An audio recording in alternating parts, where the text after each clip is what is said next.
Assalamualaikum warahmatullahi wabarakatuh. Jumpa lagi dengan aku Mama Vina di Banjarnegara, Jawa Tengah. Terima kasih ya teman-temanku semuanya yang sudah mengklik video ini. Semoga videonya bisa bermanfaat dan bisa menginspirasi kalian semuanya. Share lagi kegiatanku hari ini ya teman-teman. Ini tuh kelanjutan video kemarin ya, karena kemarin tuh durasinya panjang. Jadi ya udah aku skip kemarin ya, dan ini kelanjutannya. Di siang hari aku bersihkan teras depan ya teman-teman. Nah ini udah saya sapu-sapu, lanjut aku pel ya teman-teman. Dan setelah ini nanti aku mau belanja ya teman-teman, dan kebetulan belanjaan di warung sembako aku itu udah mulai menipis, jadi nanti aku sekalian mau belanja gitu ya teman-teman. Ikuti kegiatan aku ya teman-teman. Terima kasih yang selalu setia menonton video aku, video kegiatan aku ya. Semoga kalian tidak bosen dengan kegiatan aktivitasku sehari-hari. Nah di sambi aku lagi bersih-bersih rumah ya teman-teman. Aku akan sharing-sharing kepada teman-teman semuanya gimana sih cara mengatur keuangan rumah tangga. Nah ada 9 cara untuk mengatur keuangan rumah tangga ya teman-teman. Yang pertama yaitu pahami kondisi keuangan ya. Hal paling utama agar kita bisa mengelola uang dengan baik adalah memahami kondisi keuangan kita ya teman-teman. Nah bagaimana caranya? Pertama-tama ya catat semua pemasukan setiap bulannya ya teman-teman. Kemudian catat setiap pengeluarannya juga agar kita bisa mengetahuinya ya teman-teman. Meski terlihat ribet, cara ini ya dapat membantu kita untuk memahami kemampuan keuangan yang kita miliki ya teman-teman. Dengan demikian kita bisa lebih bijak dalam membelanjakan uang dan terhindar dari perilaku boros ya teman-teman. Yang kedua yaitu tentukan prioritas dan tujuan. Nah selanjutnya cara mengatur keuangan rumah tangga adalah menentukan tujuan dan prioritas kita ya.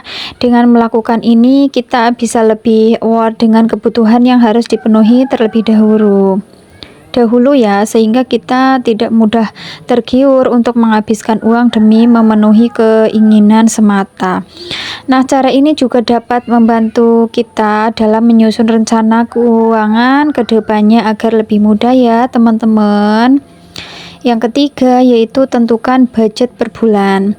Salah satu masalah yang kerap dihadapi saat mengelola keuangan adalah overspending atau belanja melebihi budget ya teman-teman. Kadang kita itu ada uang 100.000 misalkan ya, kita mau belanja ini, tapi kalau udah di di pasar gitu malah kita lebih ya. Makanya kita harus bisa menentukan budget per bulannya. Untuk menghindari hal tersebut, cara mengelola keuangan rumah tangga agar hemat adalah ya menentukan budget per bulannya ya teman-teman. Caranya buatlah daftar kebutuhan dalam beberapa kategori ya. Lalu hitunglah budget yang harus dialokasikan ya setiap kategorinya. Nah kayak gitu ya teman-teman. Yang keempat yaitu kenali perbedaan dan keinginan atau kebutuhan ya. Selanjutnya tips mengatur keuangan rumah tangga yang bisa kita lakukan yaitu memahami perbedaan antara keinginan dan kebutuhan ya teman-teman. Adapun contoh kebutuhan adalah ya seperti keperluan sehari-hari, misalkan makanan, transportasi hingga pakaian gitu ya. Namun membeli pakaian yang sedang hype tren ya agar tidak ketinggalan tren termasuk dalam kategori keinginan. Nah hal seperti ini kita harus pahami karena keinginan kadang disalahartikan sebagai kebutuhan ya. Lalu mengapa sih memahami keinginan dan kebutuhan merupakan hal penting ya? Sebab dengan memahami hal tersebut kita bisa lebih mengontrol diri ya agar tidak menghabiskan terlalu banyak dana untuk keinginan yang membuat boros ya. Yang kelima yaitu siapkan dana darurat ya teman-teman. Cara mengatur keuangan rumah tangga yang tak kalah penting yaitu menyiapkan dana darurat ya untuk mengantisipasi kondisi tidak terduga. Oke, yang keenam yaitu hindari hutang. Saat ini membeli barang secara kredit atau berutang lebih mudah dilakukan ya. Namun kita perlu menghindari perilaku berutang sebisa mungkin ya teman-teman, sebab perilaku ini dapat mengganggu pengelolaan keuangan rumah tangga. Jika kita harus berutang untuk memenuhi kebutuhan pokok seperti membeli rumah, pastikan sudah memiliki rencana keuangan yang matang ya teman-teman. Lebih lanjut, kita juga perlu menjaga rasio utang agar tidak lebih dari 30% penghasilan. Yang ketujuh itu alokasikan uang untuk tabungan ya teman-teman. Selain menyiapkan dana darurat, jangan lupa sisihkan sebagian uang untuk dialokasikan ke tabungan ya teman-teman. Nah, menabung merupakan salah satu cara mengatur keuangan juga ya teman-teman. Selain itu, menabung juga dapat membantu menjaga cash flow agar tetap sehat. Yang kedelapan yaitu memanfaatkan promo untuk belanja. Di sini siapa nih yang suka promo? Aku sendiri ya kadang promo, kalau ada promo gercep banget ya. Memanfaatkan promo untuk belanja merupakan salah satu cara mengatur keuangan rumah tangga agar hemat ya teman-teman.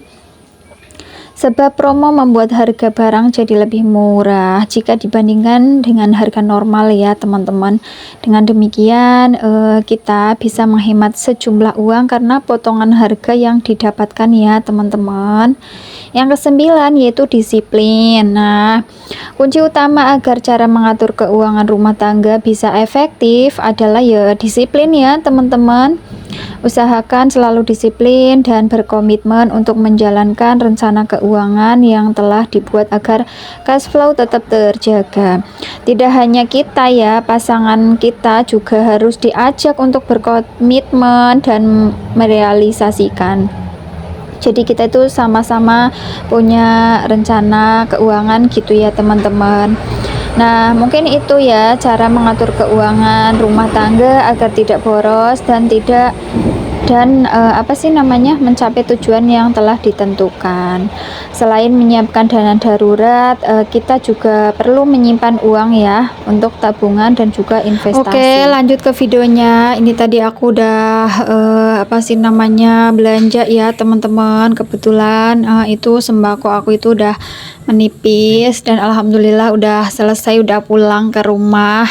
Dan ini sore hari ya teman-teman, sore hari aku lipat-lipat baju nih sama pak suami ya. Alhamdulillah ini tuh cucian yang kelanjutan itu ya, alhamdulillah udah kering karena cuacanya itu panas, terang benerang gitu ya. Jadi ini alhamdulillah kering semua ya, sampai selimut-selimut juga kering ya teman-teman, alhamdulillah. Dan alhamdulillah ini anakku juga ikut membantunya ya teman-teman ya, walaupun kadang sambil mainan HP gitu ya teman-teman, tapi dia itu ikut membantu untuk melipet kadang baju, kadang juga kerudung gitu ya teman-teman. Katanya mau ikut membantuin, jadi ya udah aku biarin aja, biar nanti kalau udah gede itu jadi anak yang tahulah kegiatan emak-emak gitu ya teman-teman, yang memang kegiatannya itu ya berulang dan berulang lagi. Dan kebetulan pak suami itu masih ada di rumah ya, belum berangkat kerja, jadi bisa bantuin aku gitu ya teman-teman. Nah, kalau seperti ini itu kan kerjaannya itu terasa ringan gitu ya, sama-sama kita bekerja dan tak terasa gitu teman-teman capeknya ya. Oh iya, maaf ya teman-teman jika aku pengisian suara itu banyak sekali, ada suara mobil lewat, ada ayam juga yang berkokok, terus ada pokoknya banyak yang jual keliling juga ya, itu kedengeran ya dari video ini. Ada yang jual bakso gitu ya, bakso keliling. Karena aku pengisian suara itu di jam 1:30 gitu ya teman-teman, di 1:30 sore, jadi masih banyak kendaraan yang lewat gitu ya teman-teman. Oke, videonya sampai sini dulu ya teman-teman, saya akhiri. Wassalamualaikum warahmatullahi wabarakatuh. Kembali lagi di video aku selanjutnya. Terima kasih. Jangan lupa like, comment, share, dan subscribe biar tidak ketinggalan video terbaru ya. Wassalamualaikum.